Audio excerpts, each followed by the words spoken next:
I think the art of writing knitting patterns is really saying as little as you can, but saying it precise enough that the knitter won't be in doubt about what to do.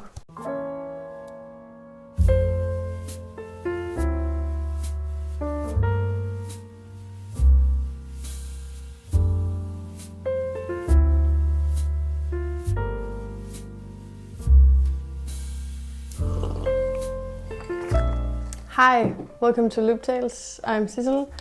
Today I want to talk to you about my favorite knitting books, which are mostly colorwork books at the moment. I just want to say the order is completely random. It's not that the first ones are my absolute favorites at all. It's a random order.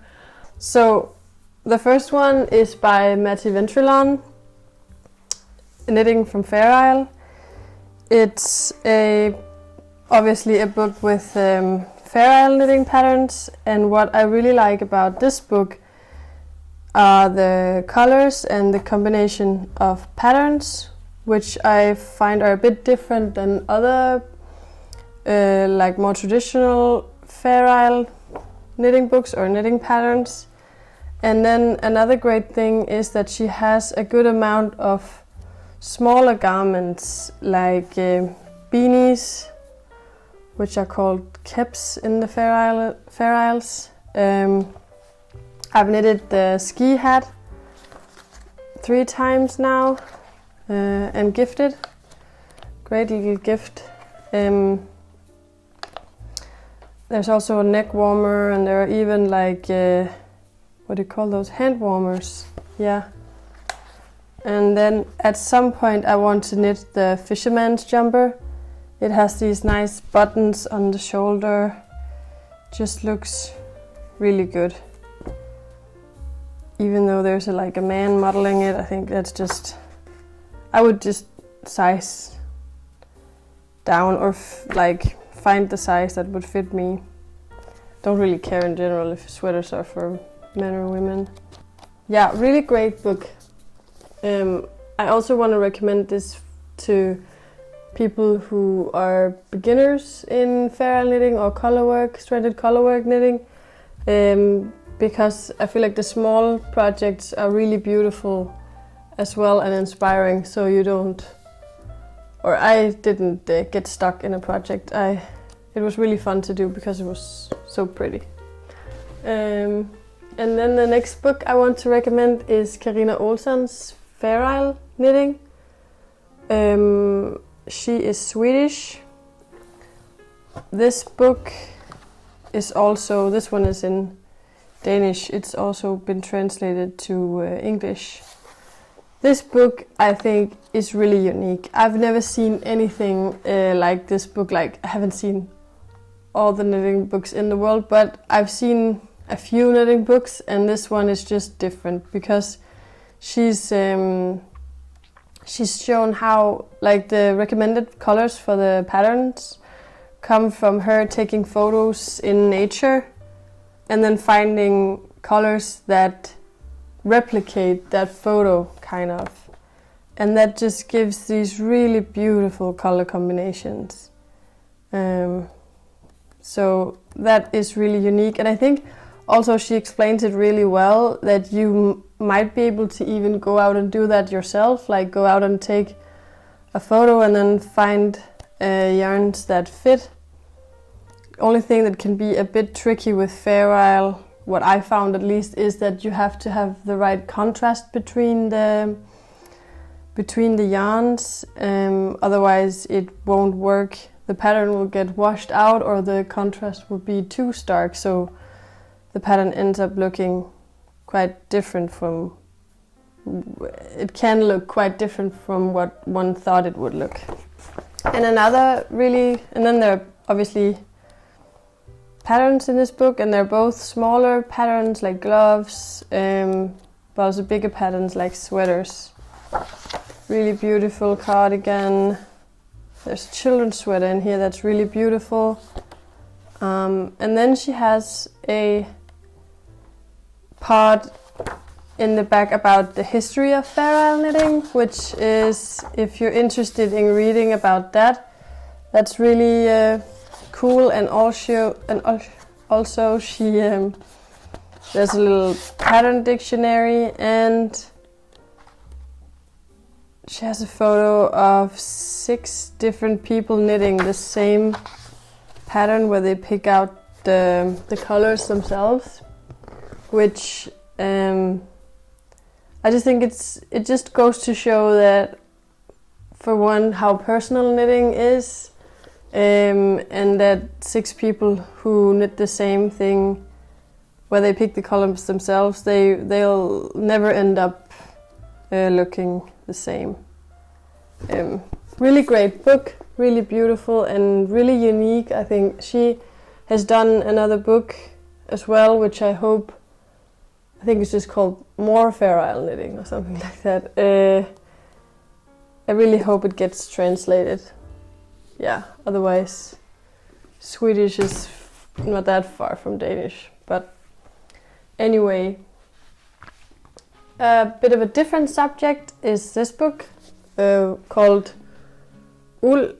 It's in Danish. I don't know if it's translated to English as well. I would think so, but I don't know. It's it's knitting patterns from the Faroe Islands, which are in general a bit more graphic than Faroe patterns, where Faroe tends to be more these stripe patterns that are repeated or changed a bit, whereas knits from the Faroe Islands, it's more like the same pattern that's being repeated all over the sweater.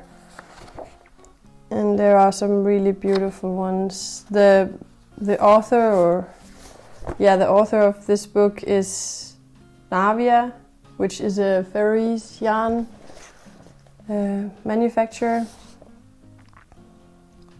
But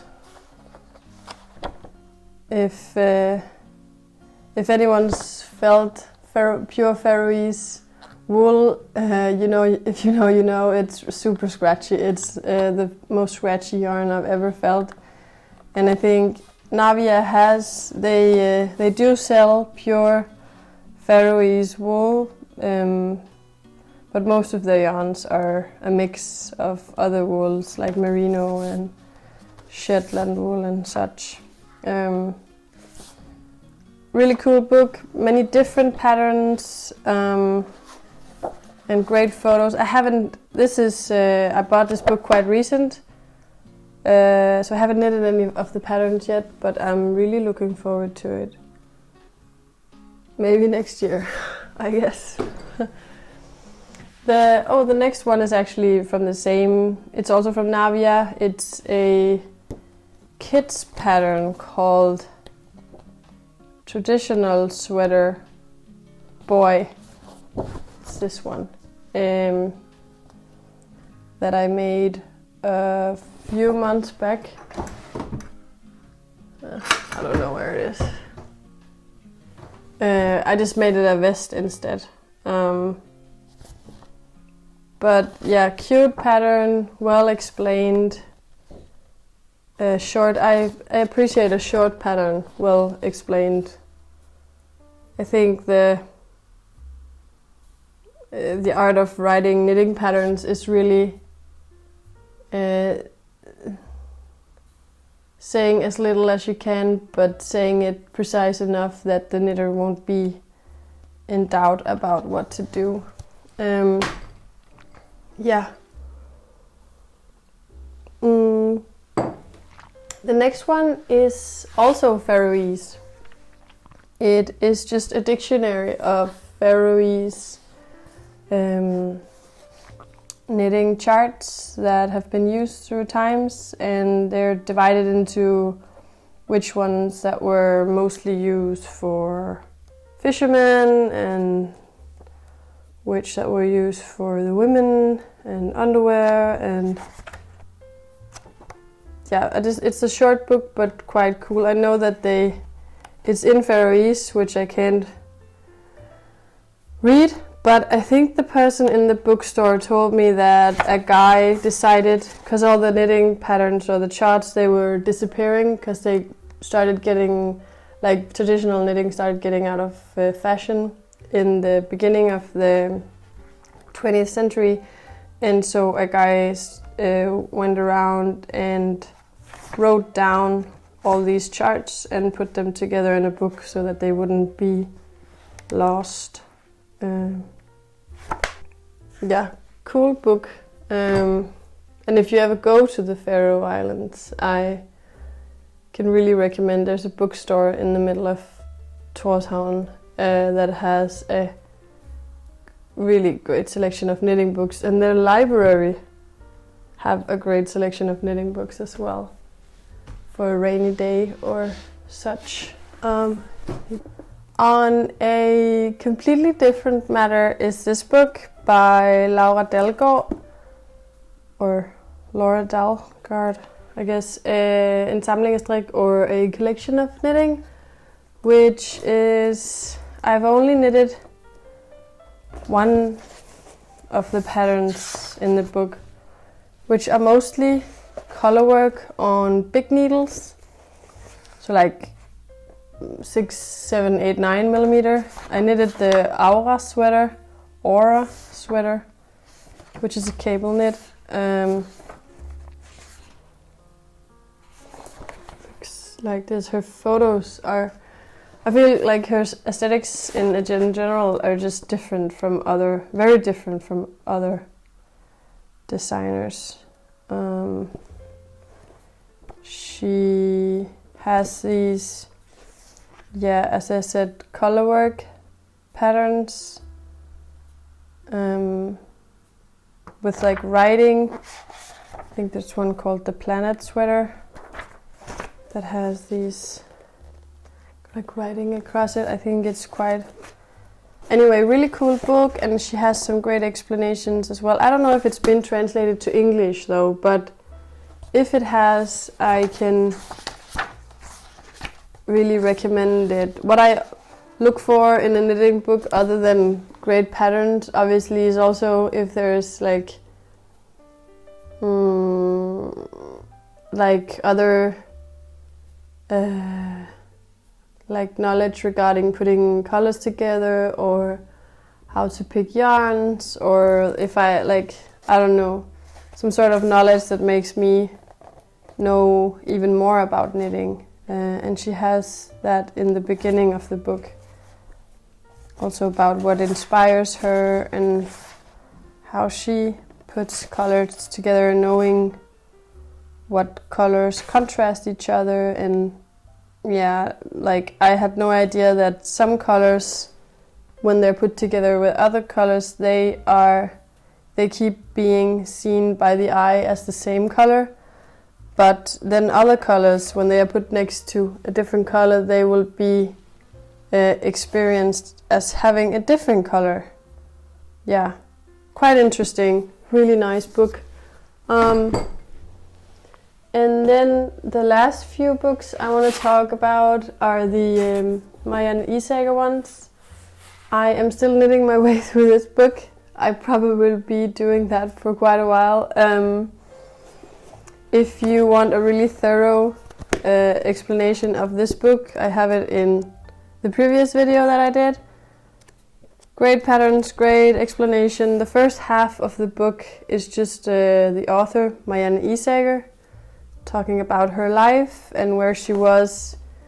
It's a, just to explain, it's a it's a series of books that she's been publishing. There are 3 total. And I think she's divided her life into 3 parts, so she explains each of these parts of her life and the knitting patterns. She's been doing knitting patterns her whole life, and she owns the Isager yarn brand.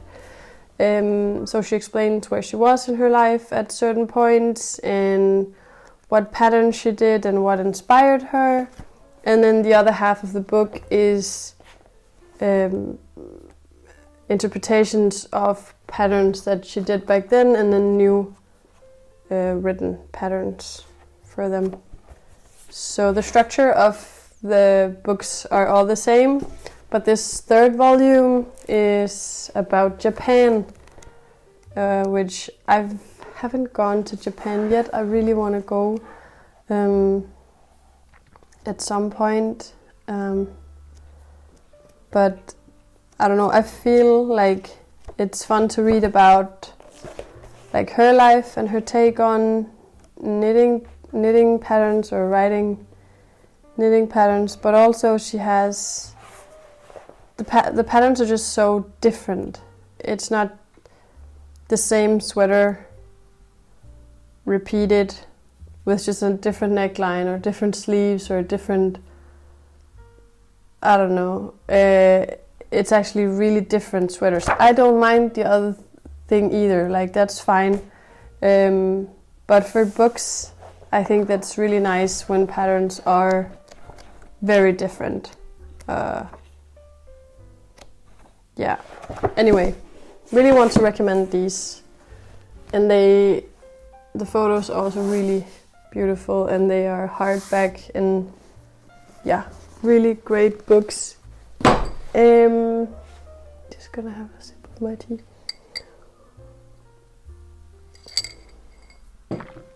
And then I just want to talk a little bit about Sandnes's yarn or pattern magazines, especially the ones with children's patterns. The magazines themselves are quite cheap, or they cost I think around 10 American dollars or 50 Danish kroner, around that. And then you have to buy, I think you have to buy at least 2 balls of yarn or something like that to buy a magazine. But they have many patterns in each magazine, and it's just cute, and the patterns are written in a good way, I think. Really thoroughly explained. I don't know if the magazines come in English as well. These are all in Norwegian. But if you live in a Scandinavian country, definitely can recommend these. I think they're sold in most yarn stores that have the Sandnes yarn. Yeah, and the last thing I want to recommend is going to what do you call that? Vintage stores that sell used stuff.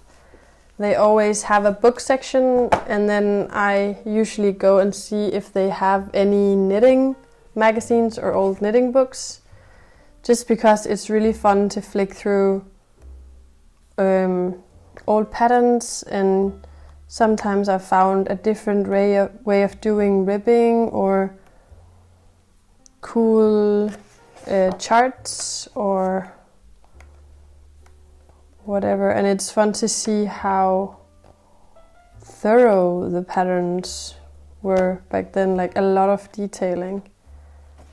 Only thing about these magazines, even the ones from, this is from 1970, they all only come in one, not true. Okay, so these actually come in 3 sizes, a European 38, 40 or 42. But mostly I found that these really old ones from like the 40s and 50s, they only come in one size, and that's the European 42. So if you're European 42, that's great, and if you're not, you'd have to change the pattern. I don't know if women were just all the same size back then, or if the makers of the magazine just didn't know how discriminating it actually is to just have one size. Probably the last one, sadly. Anyway, there are some beautiful children's patterns as well. They're also usually just in one size. Yeah, this one is only size 8 years old. But yeah, fun to look at these and some great patterns. I've knitted a couple of children's patterns from these old magazines, but for instance, like that is a cute cable knit, I think. Yeah, so anyway, I can really recommend going through old or sections with old books and magazines. There are some true gems in there. Like, I think each of these magazines have like 60 or 70 patterns. So a lot of patterns for practically no money. Yeah, so that was a quick flick through my favorite books at the moment. Thank you for watching, and if you have any recommendations for other books, especially colorwork or feral books, please put it in the comments. I'd really like to know. I'm always on the lookout for more books. Thank you for watching, and follow if you want more knitting related videos.